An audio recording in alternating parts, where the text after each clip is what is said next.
Here's a look at how things look when it comes to the match stats. It was a Barcelona's game through and through. And yes, they get the Super Copa to show for it, and Real Madrid do not get a win in the final, something that we are used to seeing. Barcelona's 5-2 thrashing of Real Madrid in the Spanish Super Cup raises questions about whether Madrid's dominance in El Clasico is finally over.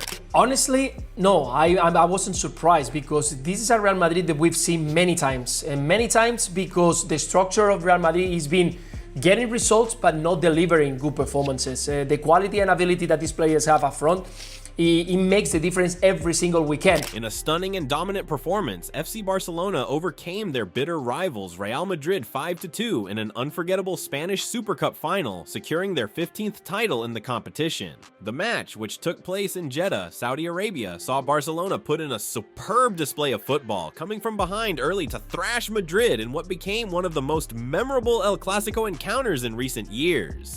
They shut down Jude Bellingham, they shut down Vinicius Jr., they shut down everyone except for Mbappe. Mbappe was good. The game got off to a dramatic start for Barcelona, with Madrid taking an early lead inside 5 minutes. The opening goal came after Vinicius Jr. intercepted a loose pass from Marc Casado and fed Kylian Mbappe, who sprinted down the pitch at lightning speed. With Alejandro Balde unable to stop the French forward, Mbappe calmly slotted the ball past Barcelona's goalkeeper Wojciech Szczęsny to give Madrid the advantage. But the early setback only seemed to ignite Barcelona's desire to respond. Within 20 minutes, the team found their rhythm and began to dominate possession. The breakthrough came from one of the brightest young talents in world football, Lamine Yamal. The 17-year-old wonder kid embarked on a mesmerizing dribble, weaving through the Madrid defense before finishing with precision to level the score at 1-1. His composure in front of goal belied his youth, and the goal not only restored parity but also sent a clear message that Barcelona were determined to take control of the game.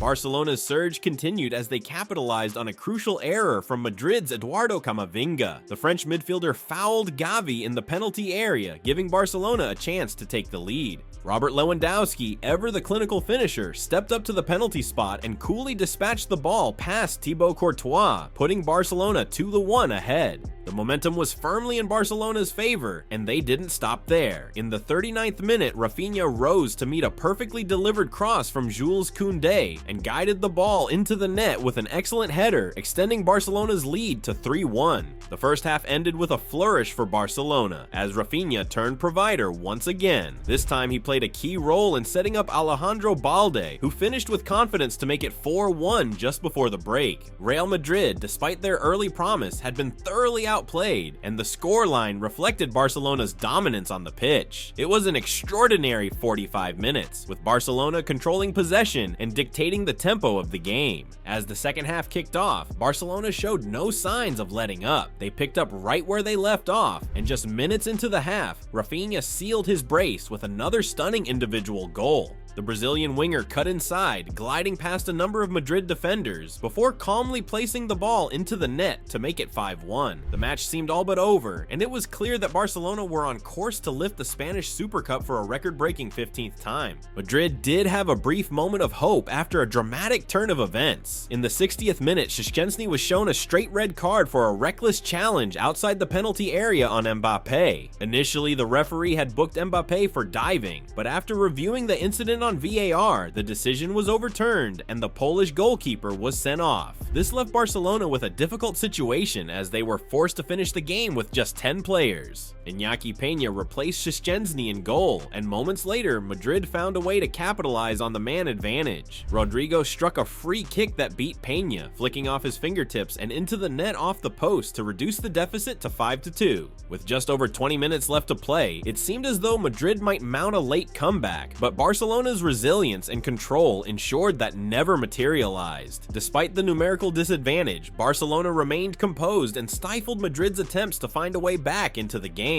As the final whistle blew, Barcelona emerged victorious, and the scoreline of 5-2 felt almost flattering to Madrid given the dominance of their opponents. This was not a case of a lucky win for Barcelona. They had been the better team from start to finish, playing with intensity, creativity, and flair. The victory also marked an important milestone for Barcelona as they secured their 15th Spanish Super Cup title, a record for the competition. So in the end, you can see that it was really a Real Madrid exposed against a team that is been working. You know that they got an idea and they are gonna keep with the same plan from the first minute until the last minute. So in the end, it was overplayed in every phase of the game. The match was a testament to the tactical brilliance of Barcelona's new head coach Hansi Flick. Since taking over the reins in the summer, Flick had faced criticism after a series of disappointing results in the preceding months, but this win was the perfect response. The team's performance in the Super Cup final showed just how much potential they had under his guidance. The victory marked his first major title in charge of Barcelona, and it could serve as a springboard for a successful second half of the season. I think this today was an unbelievable match for the fans, for everyone who is there,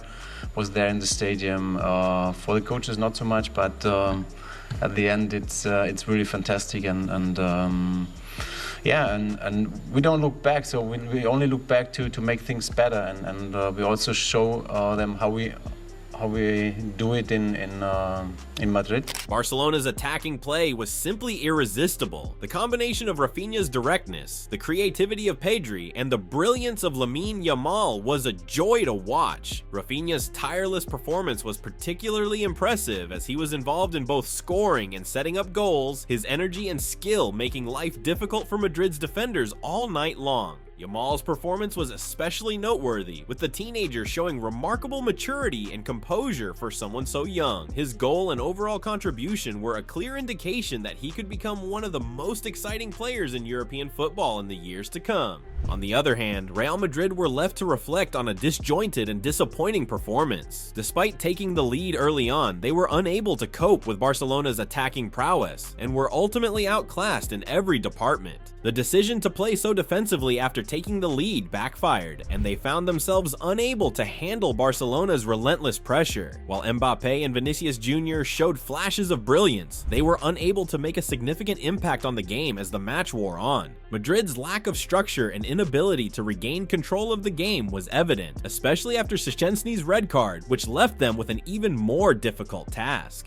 For Barcelona, the triumph was a major confidence boost, especially after a rocky period in the league that had seen them fall behind Atletico Madrid and Real Madrid in the standings. This victory not only lifted their spirits, but also signaled that the team had the potential to compete for major honors this season. With the Super Cup now in their trophy cabinet, Barcelona would look to build on this success as they returned to La Liga action and continued their pursuit of domestic glory. Their next challenge would come with a trip to Getafe on January 18th, where they would aim to maintain their momentum in the league. In conclusion, Barcelona's 5-2 win over Real Madrid was a dominant, historic performance that showcased their attacking prowess and ability to control the game. The victory secured their record 15th Spanish Super Cup title, and it marked a new chapter under Hansi Flick's leadership. For Madrid, it was a night to forget as they were thoroughly outplayed and outclassed by their arch-rivals. The result left Barcelona's fans celebrating long into the night as they basked in the glory of yet another El Clasico triumph, one that would be remembered for years to come. So what are your thoughts about this? Do let us know in the comment section below. If you enjoyed this video, make sure to subscribe and check out some of our other videos on the screen right now.